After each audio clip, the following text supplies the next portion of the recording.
Hoje nós vamos falar um pouquinho sobre a escala de Mucha, né? Vamos falar sobre as características, sobre cada categoria que é avaliada, né? E a importância de cada categoria dessa avaliada dentro da escala de Mucha.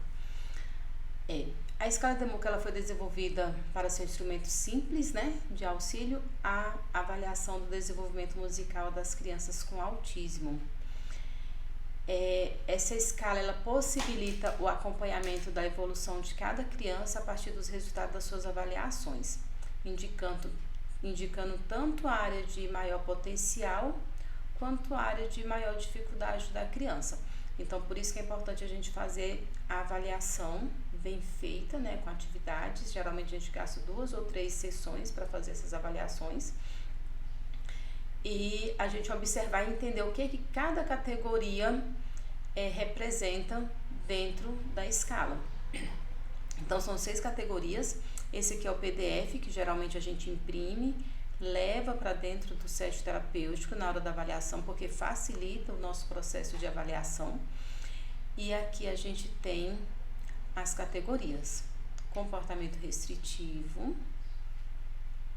interação social, percepção e exploração rítmica, percepção e exploração sonora, exploração vocal e movimento corporal com a música. Cada categoria tem os seus itens dentro dessa categoria para ser avaliada. E aí a gente vai falar sobre cada uma delas.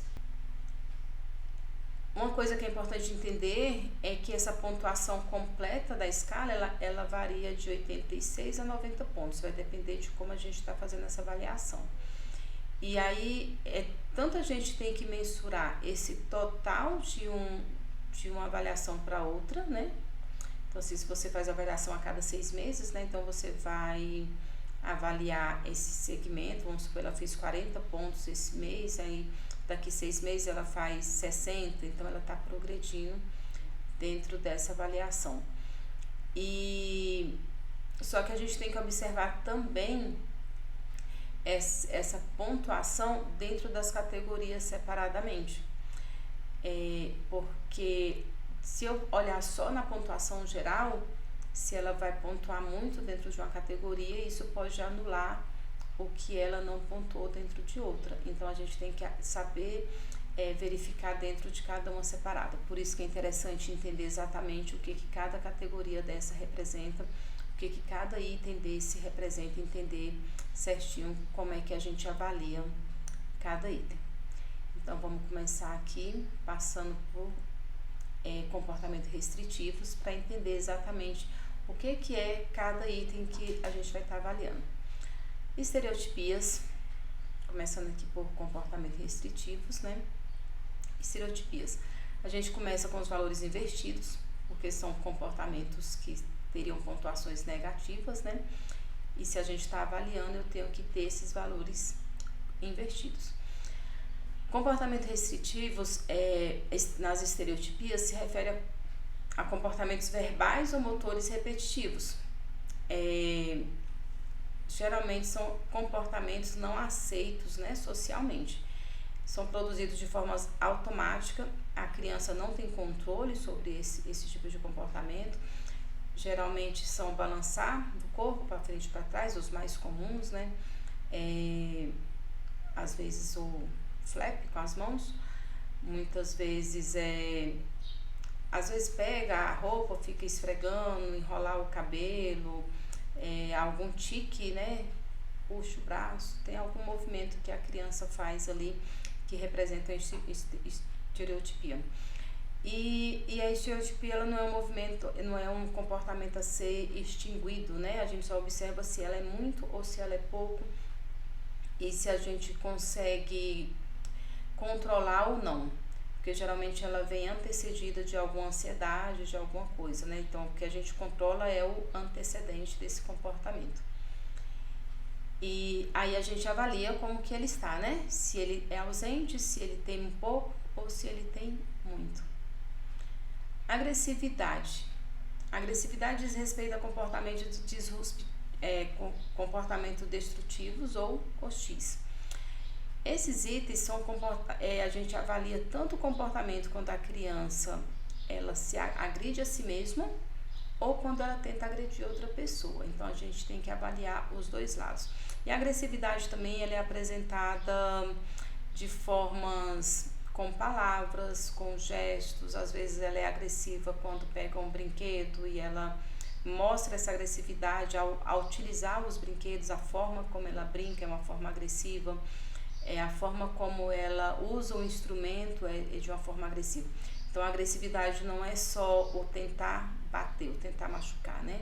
Às vezes é a forma com que ela está se comunicando, é uma forma agressiva. Então a gente observa se isso é pouco, né? Ou se isso é muito, ou se isso é inexistente.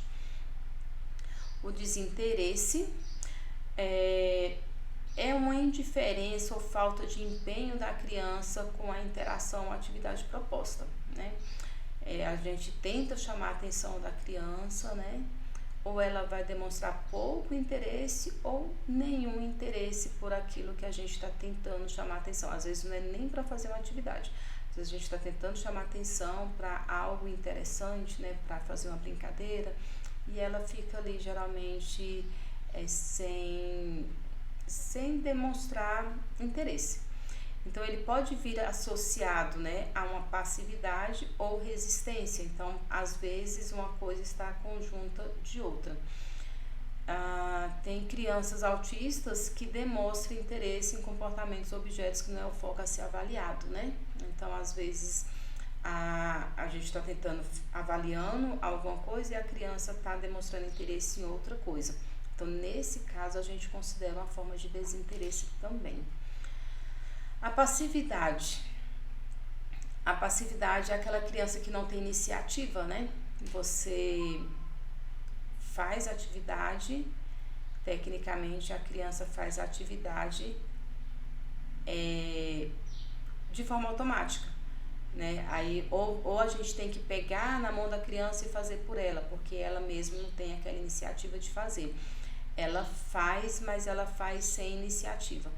Então, é um pouco parecido com o desinteresse, porém, tem uma diferença, né? No primeiro, né, no desinteresse, a criança se opõe a realizar a atividade ou precisa ser muito estimulada para conseguir realizar essa atividade. Na passividade, a criança faz a atividade, mas ela faz assim, de forma passiva, né? Ela vai fazer como... Ela faz sem iniciativa, a gente tem que pegar, ela vai respondendo, sempre ela faz o que a gente fala para fazer de forma automática, né, sem exatamente estar interagindo. A resistência é aquela criança que se opõe a fazer alguma coisa, né, ela se opõe... a gente oferece alguma coisa e ela se recusa a fazer, né? Tanto para fazer atividade quanto para brincar, então isso pode ser manifestado de várias formas. Essa resistência ela pode vir junto com a agressividade. Muitas vezes essa resistência ela pode ser apresentada não na hora de apresentar a atividade, mas na hora da gente fazer a troca de atividade, por exemplo. Então, às vezes a criança está ali, ela é uma criança que não é passiva, que ela interage bem, que ela aceita as atividades, mas na hora que a gente encerra a atividade, vai fazer uma transição para outra atividade, ela não aceita. Então, nesse momento, ela vai apresentar a resistência. Então, a gente avalia esse momento de resistência, né? Se é uma resistência que a gente controla, se ela é uma resistência que é muito difícil de fazer essa transição, né? Então, é um tipo de resistência. A resistência também se apresenta naquele momento em que a gente faz alguma mudança. A criança é muito resistente a mudanças. Então, você mudou a cor da parede da sala, aí a criança não quer entrar dentro da sala. É uma criança que faz todas as atividades, mas naquele dia, porque mudou a cor da parede, ela não quis entrar na sala. Então, é uma criança que ela tem uma resistência a mudanças. Então, a resistência pode ser apresentada de várias formas e é dessa forma que a gente vai avaliar. Então, esse tipo de comportamento a gente não avalia somente no dia da avaliação, é uma observação que ela vem com o tempo, né? E a gente vai observando como que a criança está. é a pirraça, né? A pirraça ela vem com um comportamento caracterizado como birra, né? Com choro descontrolado, com teimosia, aquela intenção de contrariar ou se mostrar contrariado. Então você pede a criança para fazer alguma coisa que é fácil, que a gente sabe que ela consegue fazer, e ela faz exatamente o contrário, né? Então você pede para ela pegar a bolinha verde. Aí ela olha para você, né, dá um risinho e pega a bolinha vermelha, né? Porque ela sabe, ela conhece a cor, mas ela não quer fazer aquilo ali. Então, assim, às vezes pode vir acompanhado de choro, né, de birra, mas às vezes a criança faz isso, né, com um sorrisinho no rosto. Então, isso é a forma de mostrar que ela está contrariada com alguma coisa, né? Mas é a pirraça e acontece bastante. A reclusão, né, o isolamento, é quando a criança se fecha totalmente. Ela não, ela se afasta, ela não quer interação social, ela se isola, né? Então você oferece, você procura se aproximar e ela está totalmente isolada. Então isso pode acontecer no momento da atividade, você oferece uma atividade, oferece alguma coisa e a criança se isola totalmente ali naquele cantinho. Ou pode ser um comportamento direto também, né? Aquele que a gente não criou vínculo ainda e a criança ainda está naquele momento que ela está totalmente isolada.